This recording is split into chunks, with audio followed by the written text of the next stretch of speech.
O espírito, então, se deixa, algumas vezes, se levar pela vaidade e achando que já conhece, que já é dono do seu nariz, dono do seu destino, resolve desatender ao conselho dos bons espíritos.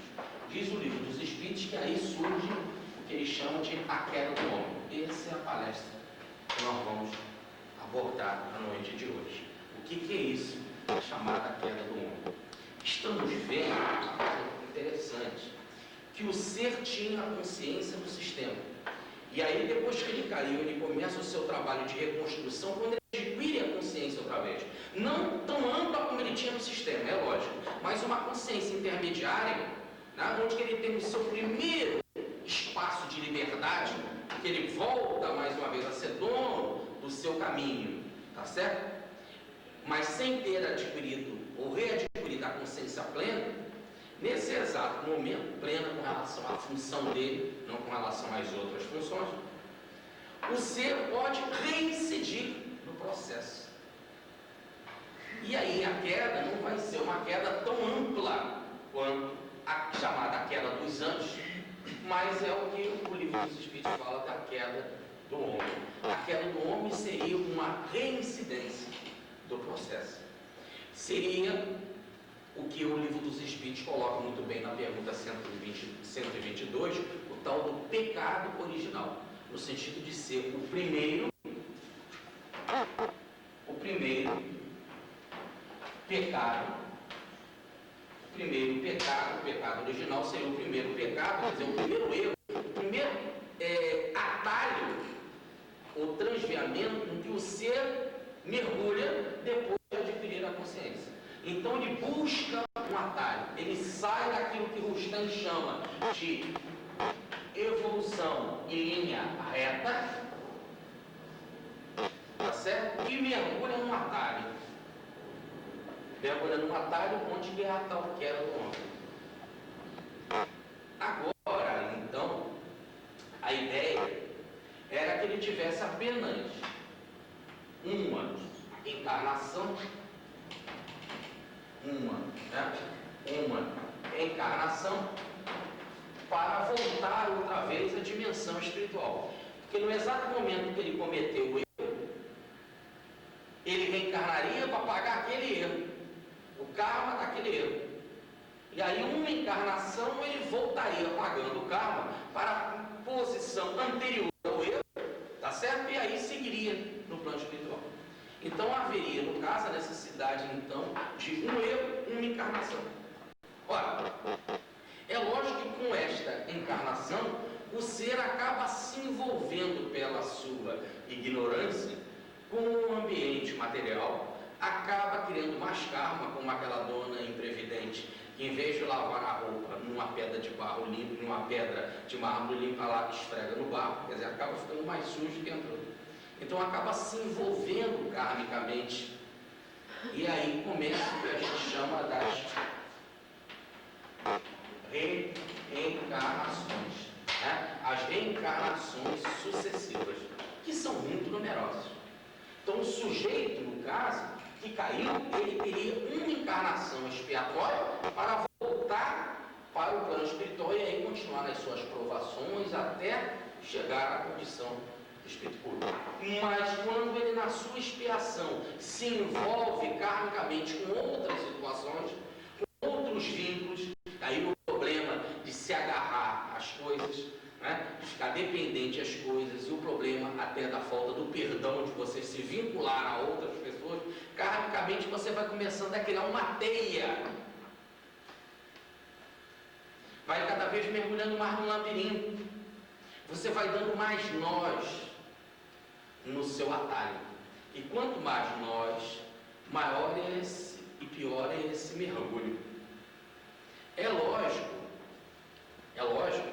que aí surge então um processo de desenvolvimento. Des é o prefixo de posição contrária ao envolvimento, desenvolvimento, ao envolvimento que a pessoa se colocou, criando os vários nós, tá certo? Das situações embaraçosas da vida, que agora ele mesmo tem que desatar, tá certo? Através do processo, então, da expiação, que eu não vou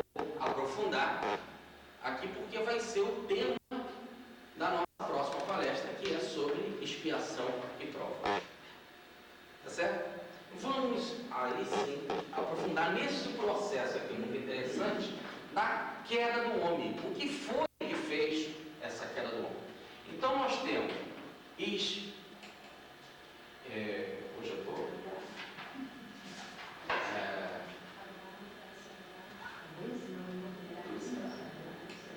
ISHSHA.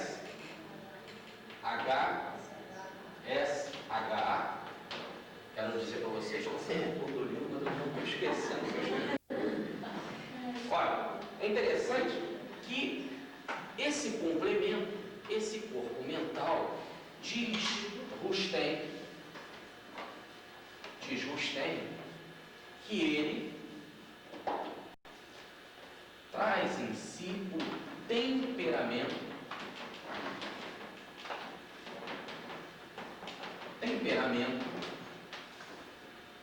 do espírito. Melhor explicando, ele é a imagem do espírito, segundo André Luiz. E esse temperamento traz então a tendência do espírito.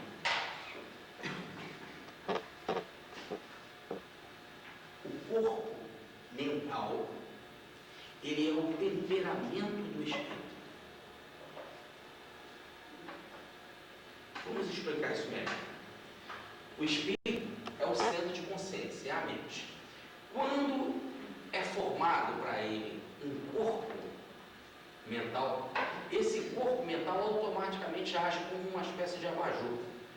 O resultado que ele expressa, que ele manifesta e que ele vive, que ele sente, não é o espírito, e sim a tendência, o temperamento do espírito. Vamos explicar aqui melhor.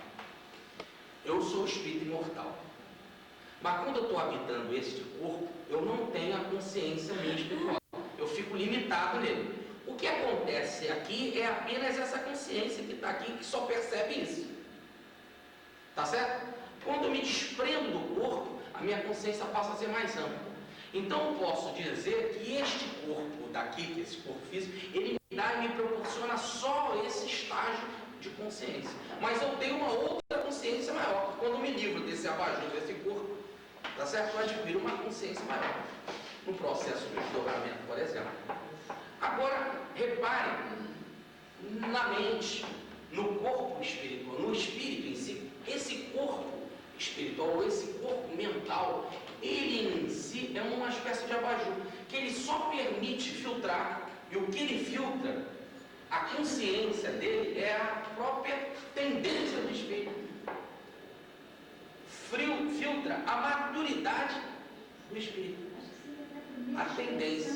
A primeira expressão dele é o temperamento do espírito, quer dizer, a característica daquele espírito. E cada um é livre e próprio, cada um tem a sua liberdade. Ninguém foi criado igual, tá certo? Além do mais, cada um adquiriu a sua experiência, absorveu de alguma maneira. E de como se absorve? Se absorve através do corpo espiritual. Diz Allan Kardec que o espírito em si mesmo, ele precisa desse instrumento de captação das informações. Então, esse instrumento, que é esse SGA, ela capta as informações do meio para ser arquivado no espírito. Tá certo? O espírito processa essas informações, tá certo? E joga para ele. E ele, então, passa nada mais, nada menos do que refletir a imagem do espírito, do processamento do espírito, da tendência do espírito, do temperamento do espírito. Tá certo? Então ele passa a refletir essa tendência, esse temperamento do espírito. Tá? Não estou usando a expressão emoção. Essa já é de um nível bem mais baixo. Estou dizendo que aí já é fruto de um outro corpo bem mais inferior, que nós vamos tratar depois mais tarde, que é o corpo astral. Que aí sim, o corpo astral é a sede das emoções. Estou dizendo que ele processa, tá certo? Ele reflete a tendência, o temperamento do espírito, fruto de suas experiências. E aí, conforme que ele tem a sua razão, o seu livre-arbítrio, a sua responsabilidade, que ele processa as coisas, ele joga para esse corpo. E esse corpo que é o contato com o meio. E esse corpo também representaria o intelecto, né? Esse corpo seria o corpo que representa o intelecto, quer dizer, a imagem dele, da mente. Aí o corpo mental. Certo? Ou em corpo intelectivo. Olha, o que acontece então que é através então desse corpo que surge a possibilidade da queda espiritual.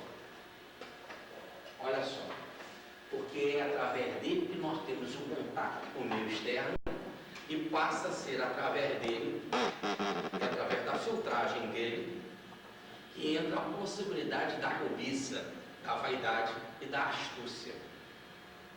Acompanhe o processo. O ser vivia no Éden, na felicidade, na harmonia, e com o seu corpo mental, assimilando conhecimentos e expressando a sua tendência, o seu temperamento, tá certo? Reagindo com relação ao meio. Ora, dizem então as Escrituras o seguinte, que no Éden havia, no centro do Éden, uma árvore da vida. Vamos explicar melhor. O seguinte, no Éden, que nós já sabemos que é o plano espiritual, no Éden havia no centro do Éden a árvore da vida. Vamos explicar melhor. É lógico que o plano espiritual não pode ser definido geograficamente, né? E a própria imagem interessante que a árvore da vida é a árvore que produz vida. Como a macieira produz maçã, a goiabeira produz goiaba, a árvore da vida produz vida. Então, lógico que não se está se falando de uma árvore física, uma árvore que dá um fruto no sentido biológico, no sentido vegetal. Você está tendo uma imagem, tá certo? Que no centro do Éden, e aí o centro não é geográfico, mas no sentido é a espinha dorsal, o ponto principal, o ponto central do Éden é a vida. Mas que vida? Que vida? Ora, quando perguntaram a Jesus, um homem perguntou a Jesus, né, o que ele fazia para entrar no reino de Deus, ou no Éden, na felicidade, Jesus disse, né? O que diz as Escrituras? Não amar Deus, não roubar, não matar, obedeça a pai e mãe, não furtar e não falar falso testemunho. Ele disse, mas Senhor, eu faço isso desde a infância. O Senhor falou assim, então ama a Deus sobre todas as coisas, o próximo a ti mesmo. Faz isso e viverás. Viver para Jesus é amar a Deus e o próximo. Faz isso e viverás. Não depende de estar na carne nem fora da carne. Não é estar encarnado nem estar desencarnado. É uma condição de amor. Quem vive o amor tem vida. Quem não vive o amor está morto. Então, no centro do Éden, quer dizer, o ponto central do Éden é a vivência da vida. E vida só existe na sua expressão mais ampla da manifestação do amor. Quer dizer, o centro do Éden é se ter vida e não morte, não dor, não desequilíbrio, mas é ter vida, como diz o Evangelho, vida em plenitude, vida em abundância, e que significa amor, viver o amor a Deus, a lei, guardar, tá certo? Guardar a lei e amor ao próximo, quer dizer, viver organicamente. Já que nós vivemos organicamente, quer dizer, numa coletividade, numa harmonia. Então, viver para o próximo é viver organicamente. E a Deus. Olha, também no centro do Éden, havia uma outra árvore, que é a árvore do bem e do mal. E que esse fruto da árvore do bem e do mal não deveria ser comido. Porque quem comesse do fruto da árvore do bem e do mal, teria o contrário de quem comer da árvore da vida, que ganha a vida. Tá certo? Quem come da árvore do bem e do mal, ao contrário, vai receber, ganhará automaticamente também coloca no centro, porque a árvore do bem e do mal é uma oposição à árvore da vida. Se nós prestarmos bem atenção na colocação sábia de Moisés, nós vamos ver uma ideia muito interessante. A árvore do bem e do mal é aquela em que, se você come, é você que vai optar, é você que vai saber, é você que vai definir com seus limites o que é bem e o que é mal. Nós dissemos aqui desde a primeira palestra que Deus é a lei, é o sistema por inteiro, que cada um só é perfeito dentro da sua função e que todas as funções no conjunto é a lei, é a perfeição divina, que é a harmonia do sistema. Que só a lei é onipresente, é onisciente, tá certo? É onipotente, porque conhece tudo, conhece todas as funções. Olha, quando você começa a saber e a comer, a ingerir essa ideia de que você é o dono do bem e do mal, que você é o dono do seu nariz, você que deve colocar limites ao que é bem e ao que é mal, você passa a ser juiz. Você passa a ter a ideia de ser o criador, de se colocar no lugar da lei. Você passa a viver de forma errada, porque você se confunde semelhança com identidade. E nós fomos e somos a semelhança de Deus, e não a identidade igual à lei com o poder da lei. Então é uma árvore que você não deve comer desse fruto, porque é extremamente perigosa, porque ela te dá a tal da independência para você fazer o que quer, e em contrário, em você fazer e se alimentar do fruto da árvore da vida, que é viver organicamente, primeiro, amor à lei, amor a Deus, amor à lei, de viver obediente à lei, e amor ao próximo, no sentido de viver em benefício do próximo, que é o que nós chamamos de altruísmo. Quando você cria a árvore do bem e do mal e começa a ingerir essa ideia, você passa a querer cuidar de você, saber o que é bem para você e o que é mal para você. E aí surge aquela ideia egoísta de o que é bem para mim é tomar. E aí voltamos para o início da nossa primeira palestra, o motivo da queda dos anjos, né, que é tomar, que é o egoísmo, né, que é tomar, que é viver para si, que é usufruir, que é cada vez tirar mais vantagem, se meter na função do outro em que você não domina, daí passar a ter uma sabedoria falsa, ilusória, e aí surge todo um processo de rebelião. Por isso que quem come dessa árvore morre. Quem come deste fruto morre, no sentido de que se afasta da organicidade. Você já não vive mais com o todo. É aquele negócio, quando duas pessoas estiverem reunidas em meu nome, eu estarei presente. Porque dois vale muito mais e tem muito mais força do que 1000 separados. Então, quando você resolve criar uma lei própria para você, para o seu interesse, e não vive mais para o grupo, você é como se fosse aquele galinho de uma barreira que é cortada, que não recebe mais a seiva do grupo, porque você quer explorar e apanhar a seiva para você. Você passa a ser um egoísta, e a vida então te coloca de lado, porque você passa a ser um perigo. Você morre para a organicidade.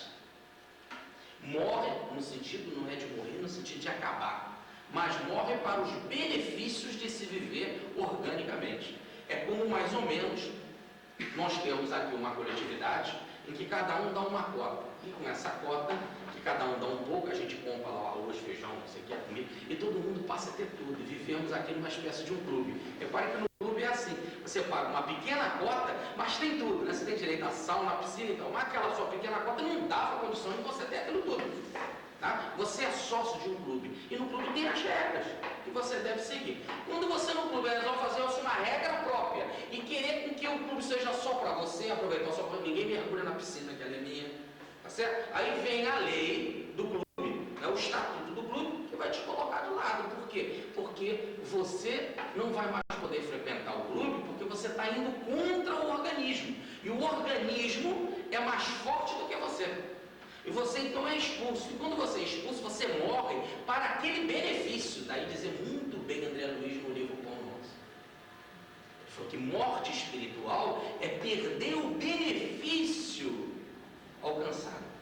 aquele benefício alcançado. Tá certo? Você perde esse benefício. Então você, como é que deu o nome lá? É expulso, né?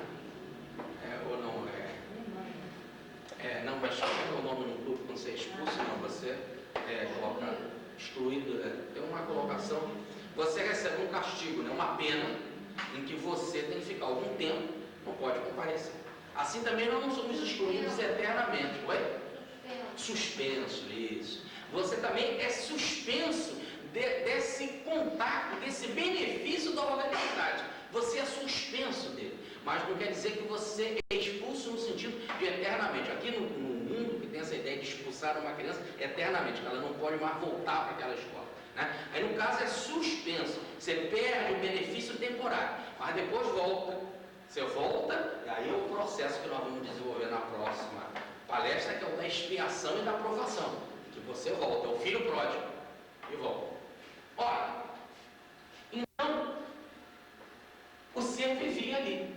Ele, diz muito bem Allan Kardec, não era criança, porque ele compreendeu essa lei. Tinha uma lei que ele devia seguir, que era a lei central, que era do amor, e que ele não deveria criar a lei de fazer um clube próprio, o benefício próprio. Ele não podia fazer isso, ele ia perder essa oportunidade, ia perder esse benefício. Seria uma morte para aquela qualidade de vida que ele possuía.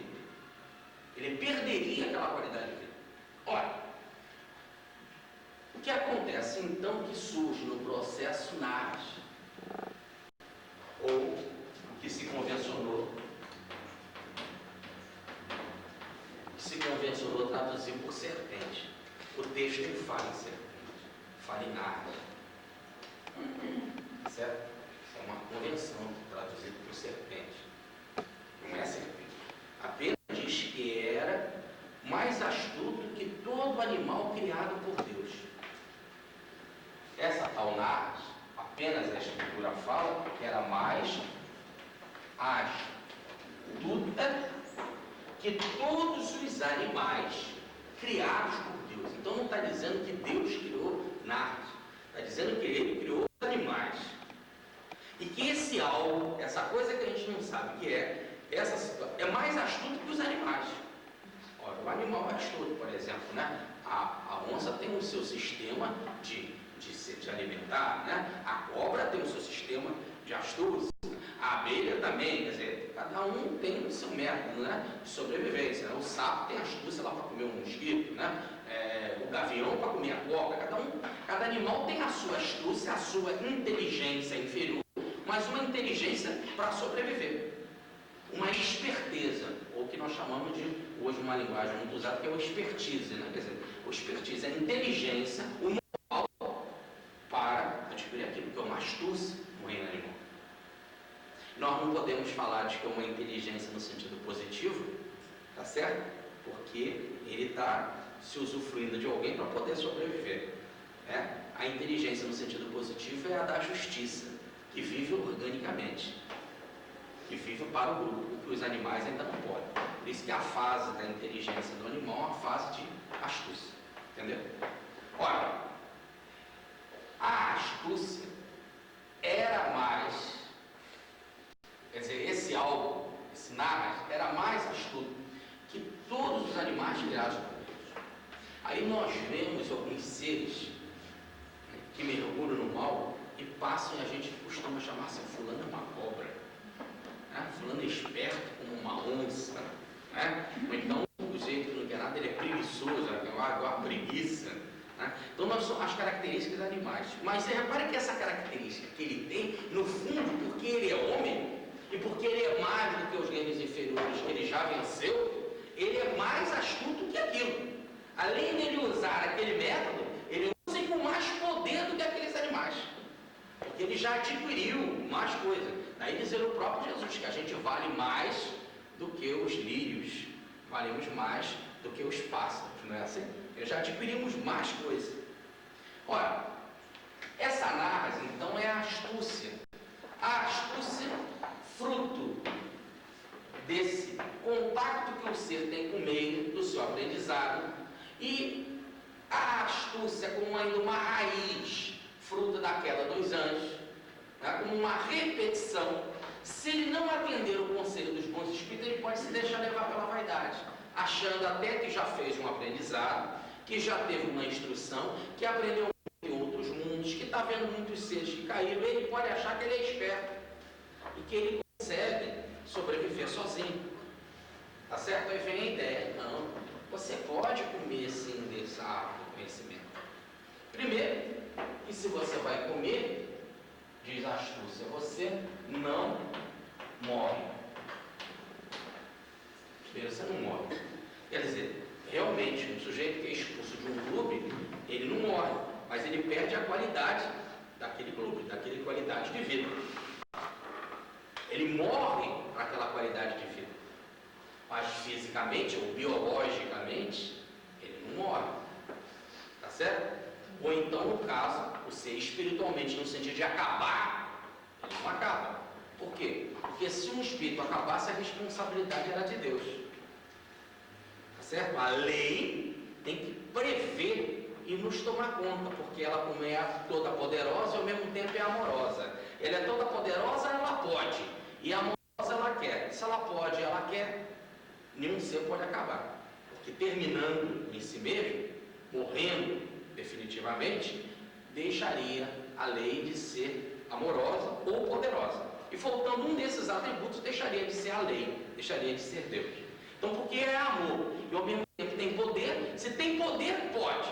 E se é amor, quer. E se quer, pode. Não tem jeito. Ora, então vem, primeiro, que você não vai morrer. Segundo, vem a ideia, o problema está na soberania. Porque se você comer desse fruto, você vai ser igual a Deus. E o terceiro está no processo da bondade da lei. A lei mentiu. No fundo, ela não quer que você coma para não ficar igual a ela. Então, a raiz da queda está nessas três imagens que a astúcia lança. Que está toda hora a astúcia falando com a gente. A astúcia é um parente mais próximo que a gente tem. É a voz que a gente conversa e dialoga e resolve criar um plano. Então, eu vou fazer assim, que esse é o melhor, esse é o mais interessante, eu sou o mais esperto, né? Esse é o que vai dar certo. E quase sempre é aquele plano que a gente traça, que é o do caminho mais fácil. É aquele que não precisa do sacrifício do Evangelho, do renunciar a si mesmo, do carregar a cruz. Toda vez que vem ideia em nós, que é contrário ao Evangelho, do negue a si mesmo, carregue cada dia a sua cruz, é a astúcia que está falando. A astúcia diz: para quê? No domingo de sol você vai fazer uma palestra? Para quê? No domingo você vai ajudar a pobres, dar passe para leproso? Repare bem, você pode ir por um outro caminho, aí vem essa conversa. Toda vez que tem uma conversa assim, um diálogo, qual é o diálogo mais próximo, tá certo? Mais íntimo, e que é contrário aos princípios do Evangelho, do nega a si mesmo, carrega a sua cruz, que é um tiro na astúcia. Negar a si mesmo é contra a astúcia, que não admite de se diminuir, tá certo? E também é um processo, um tiro contra a vaidade, né? A astúcia, a vaidade, a importância interessante. Então, no sentido, primeiro, é o diálogo. Você morrer, você não vai morrer. Você vai perder essa, mas vai adquirir uma muito outra, muito maior. Uma outra vida. Por quê? Você vai adquirir a soberania. Você agora vai saber o que é bem e o que é mal para você, não aquilo que a lei te impôs. Por que você tem que seguir a lei? Você segue uma lei sua própria. Por que tem que seguir a Deus e aos outros? Criou você o teu mundo. Segundo, Deus não está sendo bom contigo. Por quê? Porque por que Ele não te dá um conhecimento igual ao que Ele tem? Por que o seu conhecimento é só em função daquilo que você só é perfeito na sua função e não em todas as funções? Por que a lei conhece tudo e você não pode conhecer? Então esse é o tiro que a vaidade dá. Repare que o Rustem coloca muito bem. Aí reside até a raiz do materialismo em plano espiritual. Ora, e aí vem a reflexão do temperamento. Agora acho que fica mais fácil a gente entender, né? Quer dizer, esse núcleo, esse envoltório, que é um abajur que forma uma consciência mais limitada, que é a consciência do temperamento, fruto da reflexão e da tendência do espírito, ele começa a refletir. Repare, diz a passagem: é bom o fruto. Por que Eva comeu? Porque é bom. Porque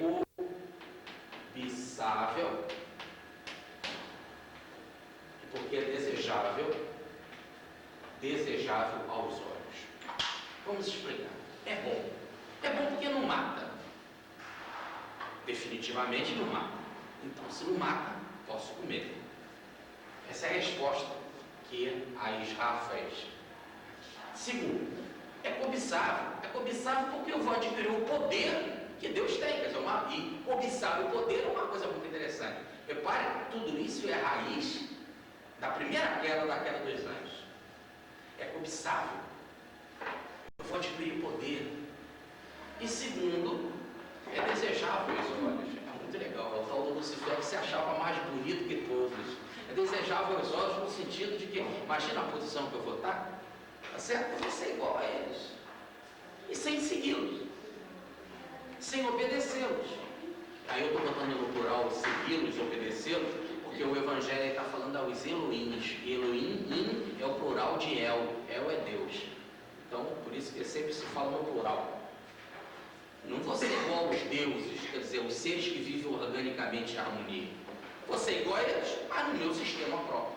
É o caso do Lucifer, que queria ser mais bonito e ocupar o lugar de Deus, segundo a historinha do Apocalipse nos conta, né? Do drama da queda dos anjos. E repare que surge, então, todo esse conflito na alma. Ela comeu, quer dizer, deixou assimilar, atraiu, porque o perispírito, diz Allan Kardec, que é o meio que traz a informação para o espírito, porque ele é o contato com o meio, tá certo? Ele traz essa informação, quer dizer, ele comeu, e o espírito agasalhou a ideia também, porque o Adão também comeu. Aí houve um problema lá na raiz do espírito, daí dizer Jesus lá para os fariseus, porque pensar igual em vossos corações, lá na raiz, lá na mente. O coração é a sede da mente. Tá certo? Então houve esse processo. E nesse exato momento, tá certo? Diz a passagem que eles sentiram vergonha ou se confundiram e vestiram a pele, vestiram folhas de figueira. Então vamos anotar aqui um processo muito interessante. Né? Nesse exato momento, eles sentiram vergonha. Nesse exato momento, eles se confundiram, fugiram, se esconderam atrás da árvore, se esconderam e colocaram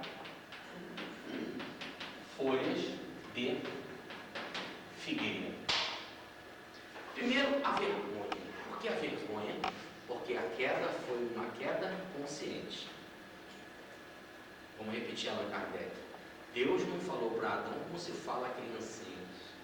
Consciente. E aquele que pecar contra o Espírito Santo, quer dizer, contra o Espírito verdadeiro, esse não será perdoado nesse século nem no vindouro. O karma é pesado. Então sentiu vergonha no sentido de que erraram conscientemente. Tá certo? Segundo, se confundiram. Confundiram no exato momento em que agora perderam aquela oportunidade e vão ter que adquirir vida própria. Vão ter que resolver a sua vida por si próprio. E agora é difícil, porque antigamente você tinha a coletividade toda que te amparava, que te ajudava. Agora você vai cuidar de você sozinho. E aí entra o desespero. A pessoa começa a raciocinar. Deu errado. Ou é o filho pródigo que entra no desespero, né? Que nem a vara dos porcos queriam dar para ele. E o dono lá daquela terra estranha era muito duro, muito ditatorial. Se esconde, começa o processo então de se esconder no sentido de ter vergonha de si mesmo, de se mostrar. E colocam folhas de figueira. Muito interessante que para ter uma aparência externa, porque a vaidade é muito grande, eles se cobriram de folha de figueira. E aí vem toda aquela ideia que é para tapar o sexo. Ele não está nem falando de sexo, está no plano espiritual. E o corpo mental em si mesmo está livre dessa ideia de masculino e feminino, porque ele é masculino e feminino. Ele é o reflexo do espírito, e o espírito é macho e fêmea. Moisés coloca muito bem, o espírito é pênis, vagina. Um processo de unidade perfeita. Não tem nada de tapar o sexo. Esse é o máximo que as traduções ao pé da letra puderam fazer, a imagem que a gente podia conceber antes de uma Idade Média, na época de uma barbárie, né? Mas, repare, no sentido de colocar folha de figueira, Moisés, Paulo de Tarso já nos lembra isso na sua primeira carta aos Coríntios, no capítulo 8, versículo 1, quando diz: a ciência incha, mas o amor satisfaz. O sujeito não tinha um amor, porque ele não tinha a árvore da vida. Então só tinha uma ciência de achar que sabe, conhecimento, não é? De achar que pode traçar a sua vida. Só tem uma ciência que incha, de ter muitas folhas, tá certo? Mas não tem fruto. E é muito interessante que é com relação à figueira.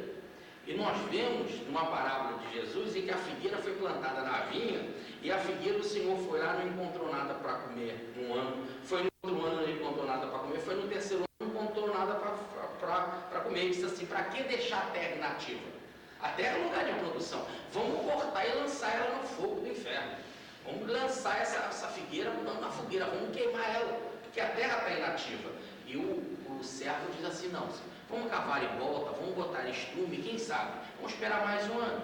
Essa figueira resultar. A figueira é o símbolo do homem.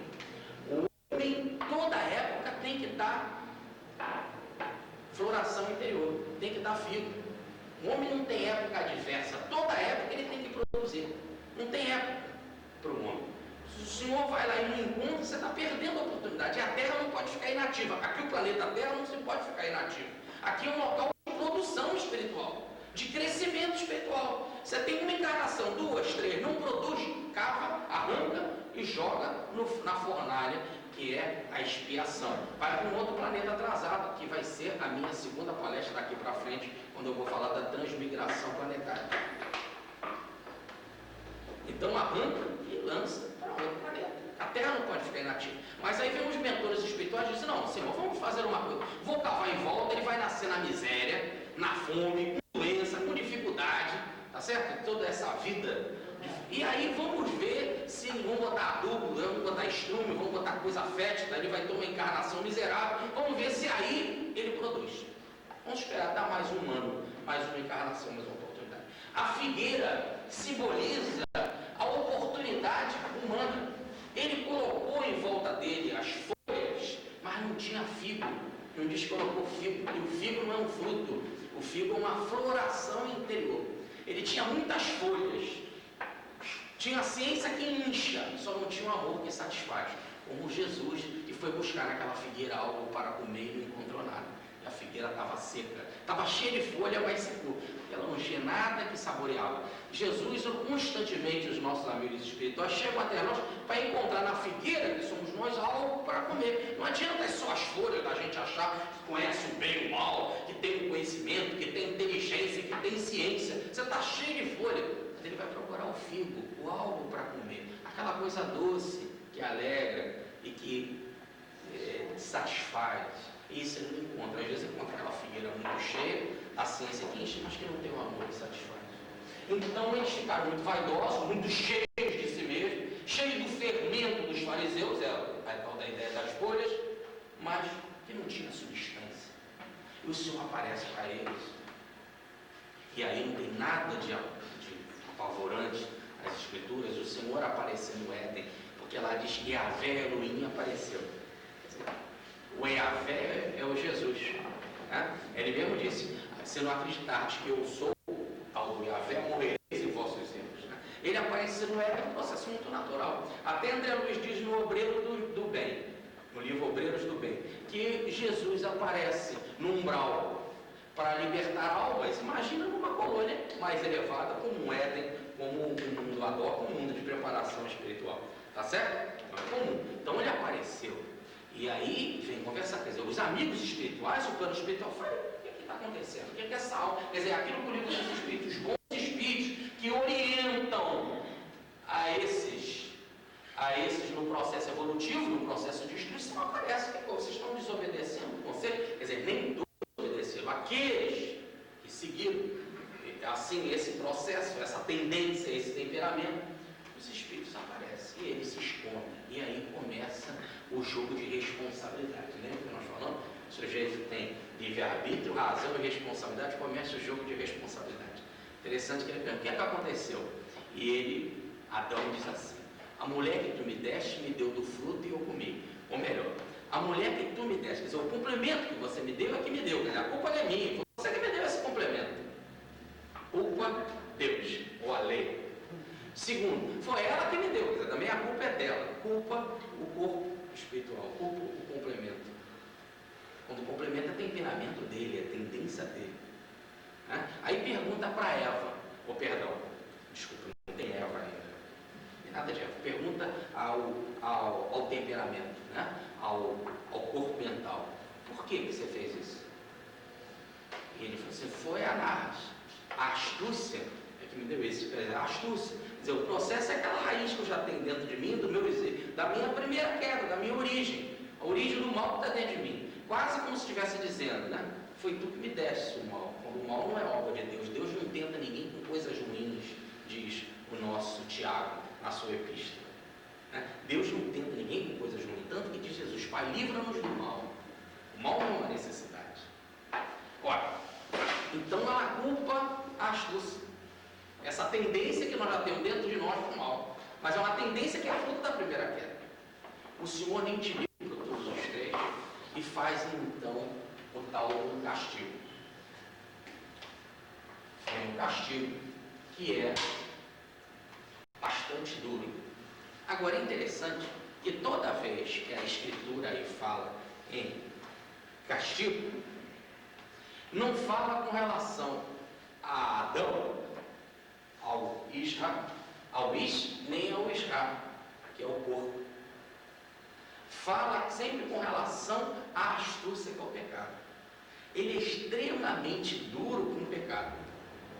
Tanto que ele já começa diante do mal, que é o Narras, ele diz, maldito. Mas não fala que Adão ou Isra é maldito e que o corpo mental é maldito, porque é obra dele no processo de reconstrução. Ele não culpa ele, porque quem deve ser condenado é o pecado e não o pecador. O pecador é sempre alguém que merece a transformação espiritual. O que você deve matar é o homem velho, é o pecado, é o erro. Tá certo? Então ele se refere à astúcia, ao mal, como maldito.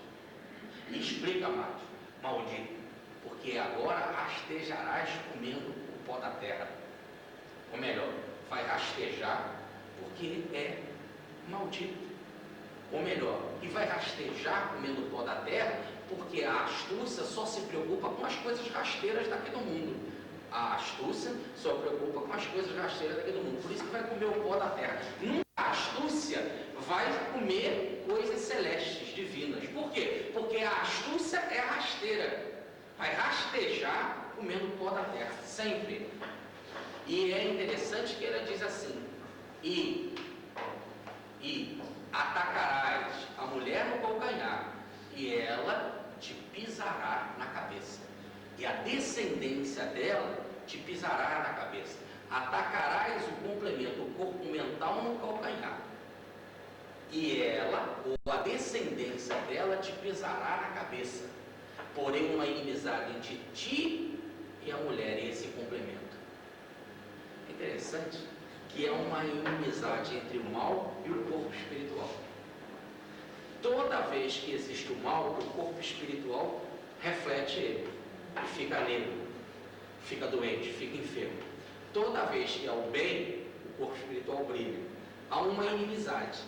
Certo? Se há a presença do mal, o corpo espiritual reflete. Não adianta fugir. No plano espiritual, a gente manifesta aquilo que a gente é. Se há a presença da astúcia, o corpo reflete. Tá certo? Então, vai haver uma inimizade. E para o corpo espiritual brilhar, ele tem que te expulsar. E você vai fazer toda a astúcia para sobreviver. Mas só vai conseguir pegar no calcanhar a descendência da mulher. Lembra que eu disse para vocês que o sujeito recebe um corpo mental, e que esse corpo mental é uma encarnação fluídica, e que esse corpo mental vai refazendo até chegar à condição de espírito puro. Tá certo? O corpo mental ele vai se refazendo até quando chegar à condição de espírito puro. Repare que esses corpos aqui, cada vez mais rarefeitos, é uma descendência desse primeiro corpo. É um resultado desse primeiro corpo. Então a descendência deste primeiro corpo, vai te pisar a cabeça. Ou melhor, conforme você vai trocando de corpo, vai se refazendo, você não vai ficando mais evoluído? Toda vez que você fica mais evoluído, você vai pisando na cabeça do mal. Até você chegar à condição de espírito puro e pisar definitivamente no mal, e o mal não tem mais domínio sobre você. Por isso que diz o livro dos Espíritos, não pode mais haver queda no campo da moral, porque você adquire a moral plenamente, não pode mais errar. É a condição do espírito puro que não erra mais. Conquistou isso de pisar definitivamente sobre o mal, esmigalhar o mal, expulsar o mal, não deixar mais cheio de domínio. Tá certo? O máximo que ele vai poder fazer nessa descendência, quer dizer, nesses estados mais evoluídos, é morder o calcanhar. Ele tenta, mas é uma coisa muito fraca, como tentaram Jesus, mas e daí? Não fez efeito nenhum. Tá certo? Por exemplo, os fariseus chegaram para tentar ele, e ele falou assim: agora, como vamos fazer com essa moeda? Pagamos o imposto ou não? Não sei o que está nessa moeda. Quem eles fingem? É de César. Dá a César que é de César e a Deus que é de Deus. Eles foram tentar Jesus e saíram sem graça. Disseram, realmente, ele é muito inteligente. Só consegue ficar no calcanhar e olha lá. Tá certo? E sempre sai com a cabeça esmagada. Tá certo? Porque pisa sempre na cabeça. Porque o mal sempre deve ser destruído. Agora, repare que com relação ao corpo mental, também existe um planejamento evolutivo. No exato momento em que ele ficou assim em desequilíbrio, que ele aqueceu, a queda, ele se desequilibrou, ele ficou confuso. Conforme que ele se desequilibrou, ele abrigou narras nele. E nós acabamos de dizer que quando o corpo mental, ou o corpo espiritual, ele abriga narras, ou o mal nele, ele reflete o mal. Ele ficou então o quê? Confuso. Ele ficou grosso. Ele se embruteceu. Entenderam? Toda vez que uma pessoa abrindo mal nela, o corpo espiritual fica pesado, embrutecido. Por isso que diz por isso que diz Emmanuel no livro Roteiro, que o perispírito tem um peso específico. Quanto mais o sujeito é bronco, atrasado ou abriga mais maldade, ele é mais pesado. Tá claro? Podemos dizer que o mal é inversamente proporcional à pureza perispiritual. Então ele abrigou o mal e ele ficou mais pesado. Tá certo? Ora, então ele deixou de se manifestar nessa dimensão de corpo mental. Ele ficou mais pesado. Por isso que Adão falou assim: agora tu se chamarás. Só aí, isso é só no 3º capítulo, é só decorar a queda que surge a Eva. Antes não se fala em Eva. Agora sim, Adão então diz, ou diz, agora te chamarás Eva, porque serás a mãe de todo vivente. Chamarás Eva, porque será a mãe de todo vivente. Vamos explicar isso melhor e falar também de uma outra coisa. Um outro castigo que o Senhor dá é dizer: aumentarei a dor do teu parto. Ora, voltemos para cá. Dizemos que o corpo mental foi criado e que ele vai tendo descendência, cada vez corpos mentais mais rarefeitos. Então ele tem uma espécie de um parto, porque ele gera um corpo cada vez mais rarefeito. Esse gerar é um processo natural, não é doloroso. Mas agora com a queda, tá certo? Em que o corpo mental saiu dessa fase rarefeita para um estado bruto, onde ele vai ser a mãe de todos os viventes. Ora, qual é o corpo nosso, que é a mãe do vivente aqui, de todos, porque não temos várias encarnações, mas do vivente, que é o corpo físico. Quem é a mãe do corpo físico? Ou quem é que gera ou plasma o corpo físico? É o corpo espiritual ou astral. Tá certo? Que já deixa de ser uma tendência, um temperamento, e passa a ser uma emoção. Tá certo? Então o corpo astral é o corpo das emoções. E aí, repare então que ele se embruteceu, houve uma queda, uma condensação. O corpo mental criou um estado mais bruto, como se o abajur recebesse uma camada mais grossa em volta dele. E aí, reparem, que ele vai passar a ser a mãe de todos os viventes, ou melhor, dos vários corpos físicos que nós vamos habitando. Mãe de todos os viventes é dos vários corpos físicos. As reencarnações são muito numerosas. Agora, eu vou aumentar as dores do teu parto. Tu vai gerar com dor. Tu vai gerar com dor. Muito interessante isso. Porque você imagina no plano espiritual o corpo mental, perdão, o corpo astral gerando o corpo físico. É um processo extremamente doloroso. O Livro dos Espíritos fala de agonia no processo de reencarnação. Ora, por que agonia? Primeiro, que o ser perde a consciência do que é. Segundo, que ele se restringe, ele fica menor. Tá certo? Segundo, toda uma expectativa. Por que é uma expectativa? É uma expectativa porque ele vai vencer ou não? E os inimigos que ele vai encontrar aqui? E a dor que ele planejou que ele vai ter que enfrentar aqui na vida? Tá certo? Daí dizer Allan Kardec que o processo da encarnação é mais doloroso que o processo da desencarnação. Ele explica muito bem no Livro dos Espíritos. Diz nos Espíritos, porque a desencarnação o sujeito se liberta da escravidão. E na encarnação ele mergulha na escravidão. Então a agonia, o desespero é muito grande. O parto vai ser aumentado. Colocarei dor no teu parto. Não é esse parto físico, tá certo? Da criança passar pela vagina ou coisa assim, não é nesse sentido. É do parto muito mais doloroso do que esse processo da dor do parto em si físico, é do parto de gerar uma vida, de planejar uma vida e planejar karmicamente. Você planejar, por exemplo, que vai morrer atropelado, que vai ter câncer, que vai nascer com leucemia. Você planejar que vai ter aquele chefe, aquela sogra maravilhosa. Você já fala no teu planejamento que ela vai aparecer um dia na tua vida, vai te perturbar, te encher, te atrapalhar, te levar à loucura. E que muitos já têm, às vezes, tendência ao suicídio, ao vê-la. Quem tem tendência ao suicídio? E aí nós vamos tirar o tom da brincadeira, porque a coisa passa a ser séria, e é tão doloroso vencer. E com benefício. Aí dizer a Dona Ivone nos seus vários livros, que o sujeito vai reincidindo várias vezes, para se livrar desse ciclo e romper essa tendência, essa emoção fortíssima. É muito difícil. Ora, repare que o sujeito entra nesse desespero. Podemos lembrar a Dona Laura, no dia que fizeram uma festinha no plano espiritual, porque ela iria reencarnar. O ministro Genésio estava lá. Lembra? Finalzinho do capítulo nosso lá, um dos capítulos do nosso lá. E ela desesperada, tensa, nervosa, porque ela iria numa agonia, que ela já ia entrar nesse processo da encarnação. O ministro Genésio diz para ela, do Ministério da Regeneração: calma, Laura.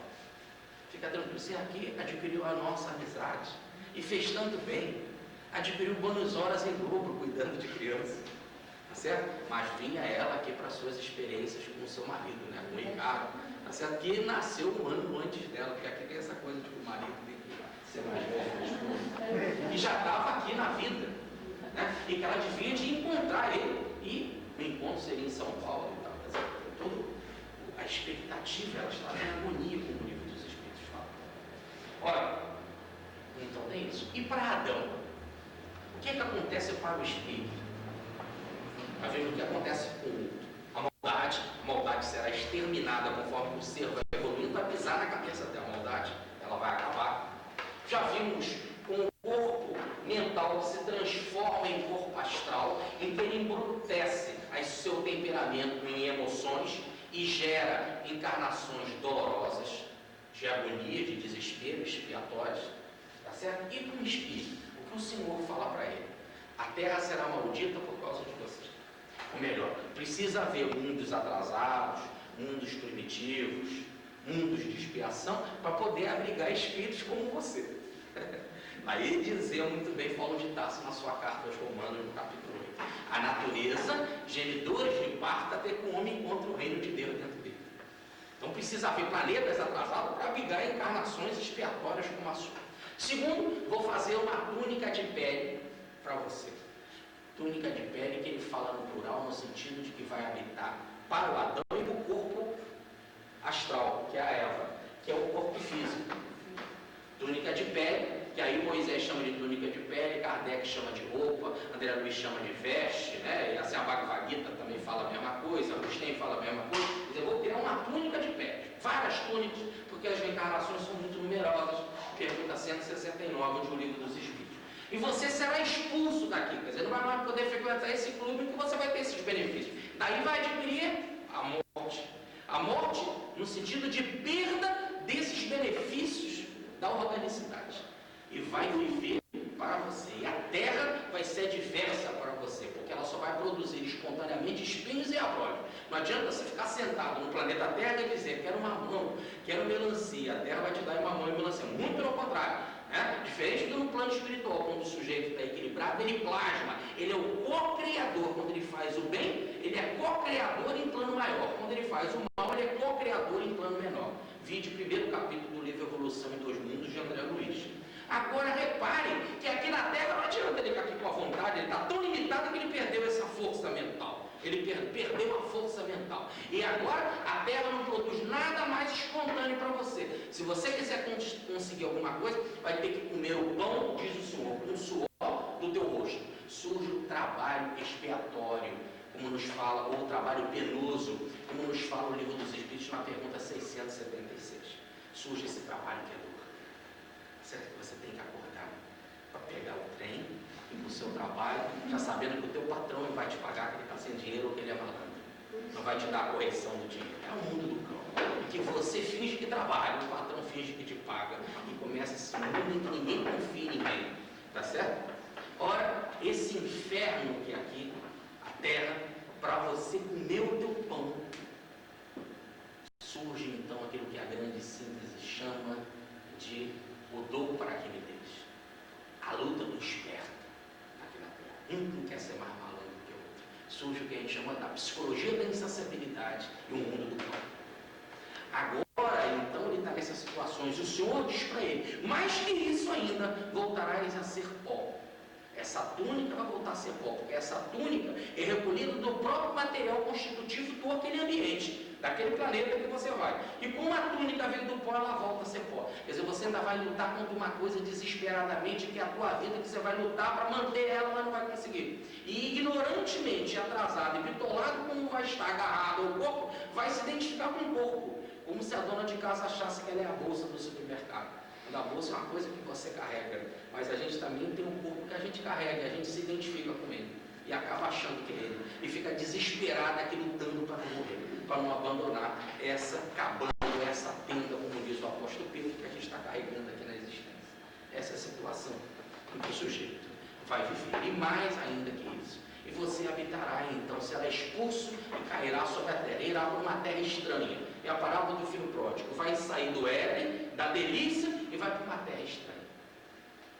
Toma então o que cabe a você, a sua parte, toma então a possibilidade de criar esse corpo e vai para essa terra estranha. E porque ele adquiriu a astúcia no sentido consciente, de se achar que pode ser melhor que Deus, e se colocar no lugar de Deus e tomar o Éden, colocaram querubins para tomar conta com espadas flamejantes. No sentido de que ele é expulso e quando ele desencarnar, ele não entra em colônia espiritual. Nenhuma, se não tiver a vontade de trabalhar no campo do bem. Porque os querubins ou os espíritos superiores estão tomando conta e eles têm espada chamejante ou flamejante na mão. Ou em outras palavras, eles intimidam. O espírito ignorante é intimidado com instrumentos. Até instrumentos, diz André Luiz, que geram choque e que causam até dano e dor perispiritual, que pode até às vezes destruir ou gerar um processo de morte mesmo, de dor profunda no corpo perispiritual. E aí, por quê? Porque senão ele invade uma colônia espiritual, porque como ela está numa mesma dimensão, ele pode desencarnar e querer entrar numa colônia, como por exemplo o nosso lar. Aí nós temos um caso muito interessante de uma mulher que matou 58 crianças, né, num processo de aborto, num desequilíbrio. Ela era uma médica, quer dizer, ela era uma pessoa responsável, e que veio com cara de uma pessoa boa, legalzinha, amiguinha, querendo entrar na colônia do nosso lar. Um querubim, como nos fala Moisés, ou o vigilante Paulo, alguém que conhece a visão espiritual, por ter uma visão mais latada, ele notou no corpo espiritual daquela mulher as marcas dos crimes que ela cometeu, né? As marcas do corpo, que é uma inimizade entre Narras e o corpo e a mulher. Há uma inimizade. Toda vez que você abriga o mal, o corpo marca. Você reflete ele. E ele observou isso e disse que ela não podia entrar.